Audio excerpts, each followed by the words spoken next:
Le Seigneur soit avec vous. Et avec votre esprit. Évangile de Jésus-Christ selon saint Matthieu. Gloire à toi, Seigneur Jésus. En ce temps-là, Jésus disait à ses apôtres, « Celui qui aime son père ou sa mère plus que moi n'est pas digne de moi. Celui qui aime son fils ou sa fille plus que moi n'est pas digne de moi. Celui qui ne prend pas sa croix et ne me suit pas n'est pas digne de moi. Qui a trouvé sa vie la perdra, qui a perdu sa vie à cause de moi la trouvera. Qui vous accueille m'accueille, et qui m'accueille accueille celui qui m'a envoyé. Qui accueille un prophète en sa qualité de prophète recevra une récompense de prophète. Qui accueille un homme juste en sa qualité de juste recevra une récompense de juste. Et celui qui donnera à boire, même un simple verre d'eau fraîche, à l'un de ses petits en sa qualité de disciple, Amen, je vous le dis, non, il ne perdra pas sa récompense. Acclamons la parole de Dieu. Louange à toi, Seigneur Jésus.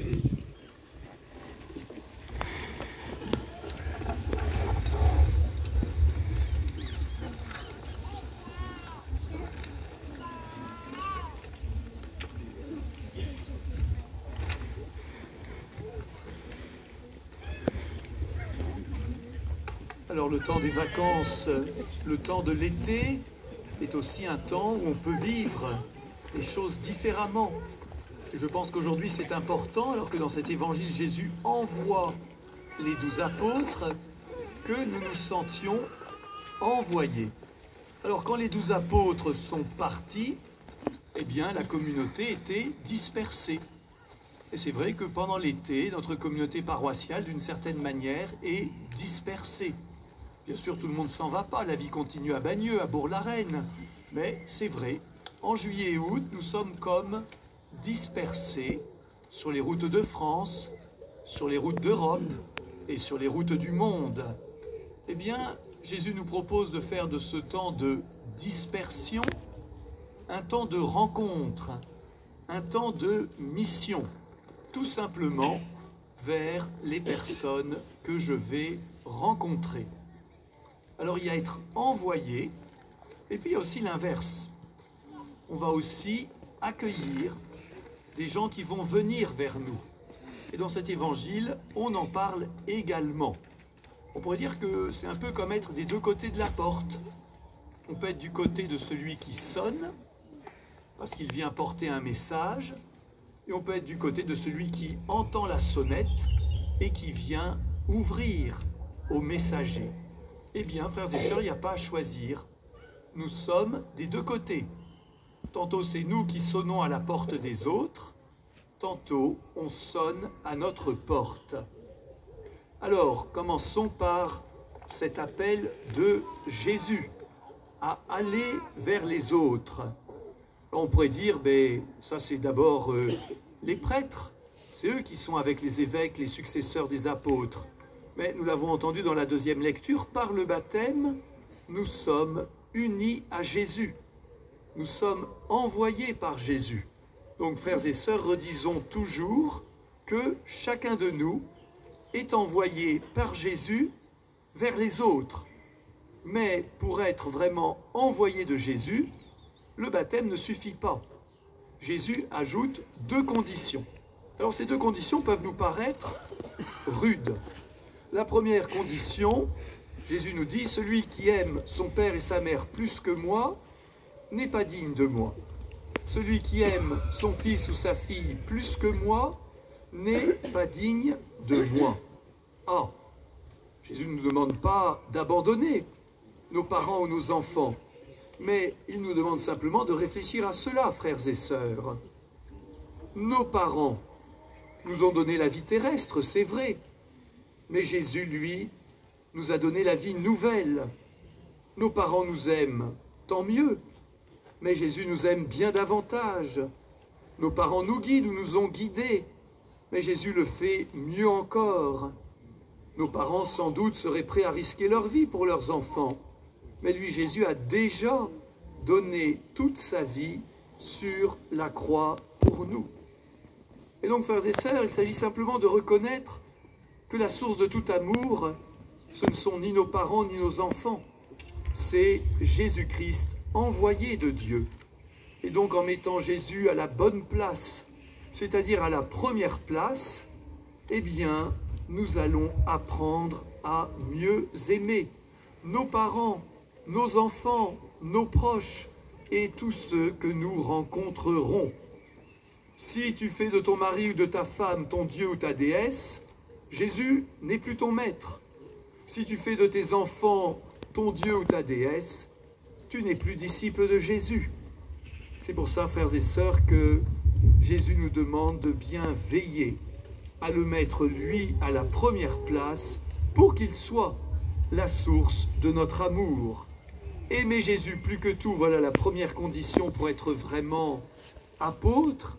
Et la deuxième, eh bien, c'est d'aimer comme Jésus. Aimer Jésus et aimer les autres comme Jésus. Et c'est là où Jésus a cette nouvelle parole difficile en nous disant « Il nous faut porter notre croix pour le suivre. Et il nous faut non pas garder notre vie, mais toujours être prêt à la donner. » Frères et sœurs, la croix, ce n'est pas le signe de la souffrance.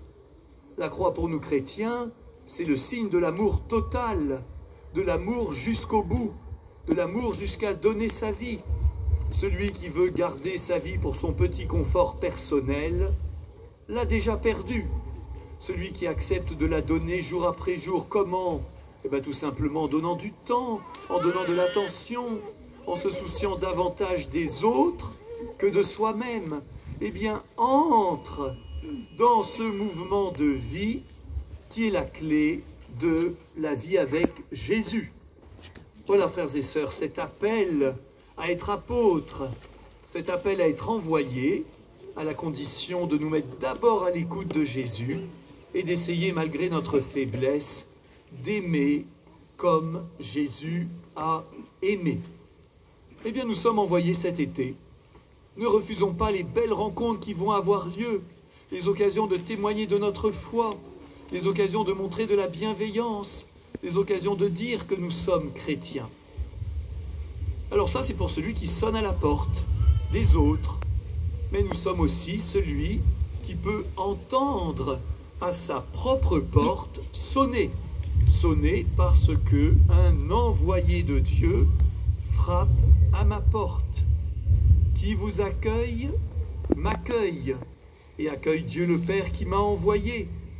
Celui qui accueillera un prophète en sa qualité de prophète recevra une récompense de prophète. Celui qui accueillera un juste en sa qualité de juste recevra une récompense de juste. Regardez, frères et sœurs, dans la première lecture, l'empressement de cette femme qui a reconnu qu'Élisée n'était pas seulement quelqu'un qui venait demander l'hospitalité, mais que Élisée est prophète. Et donc elle l'a accueilli comme l'homme de Dieu. Et en l'accueillant comme l'homme de Dieu, eh bien, elle a pu accueillir les bienfaits que Dieu voulait lui communiquer. Alors aujourd'hui, qui sont ces apôtres? Qui sont ces prophètes? Qui sont ces justes qui vont venir sonner à ma porte? On pourrait dire que les apôtres, ce sont plutôt les hommes et les femmes d'église consacrés. Accueillons-les vraiment pour ce qu'ils sont, c'est-à-dire malgré leurs faiblesses et leurs défauts, moi le premier, comme porteurs d'un message de Dieu. Et puis les prophètes. Les prophètes, c'est pas marqué dessus. Les prophètes, c'est tous ceux qui sont porteurs d'une parole inspirée de Dieu. Un conseil, un avertissement, un témoignage. Et en général, ces prophètes sont tout simplement des gens ordinaires. Mais ce jour-là, mon voisin, mon ami, ce paroissien, cette paroissienne m'apporte une parole dont je vais reconnaître qu'elle vient de Dieu.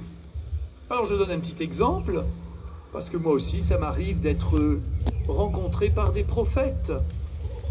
Il y a 2 jours, c'était le soir, il était tard, J'étais à mon bureau, il était déjà 23 heures passées, et j'essayais de méditer les événements pénibles que nous vivons. Et je me disais, mais Seigneur, qu'est-ce qu'on peut bien dire? Qu'est-ce qu'on peut bien faire? Et j'étais vraiment perplexe.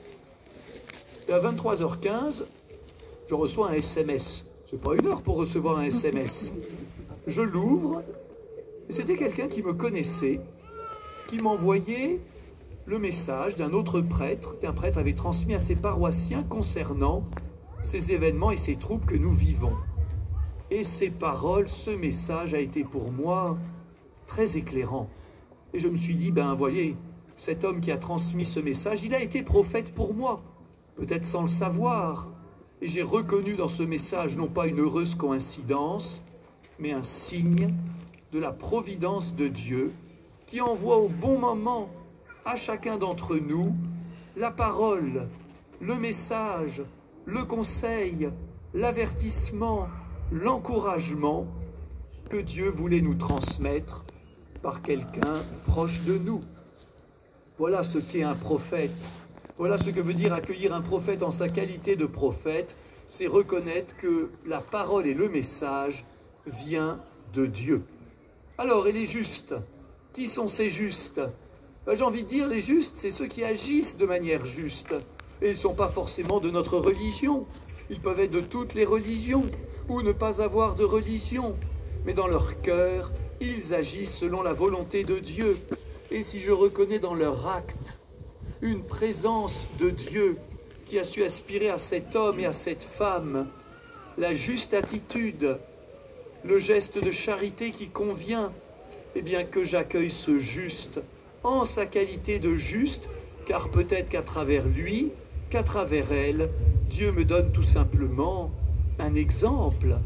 Et combien de fois, frères et sœurs, sommes-nous édifiés par le comportement d'un juste en disant « mais oui, c'est ça qu'il faut faire, c'est ça le bon exemple, c'est ça le bon chemin », eh bien je peux reconnaître à travers ce juste le Seigneur Dieu qui me donne tout simplement un exemple, un témoignage à suivre. Alors frères et sœurs, il est un dernier envoyé que le Seigneur sans cesse met sur notre chemin. Celui-là, celle-là, est encore plus discret.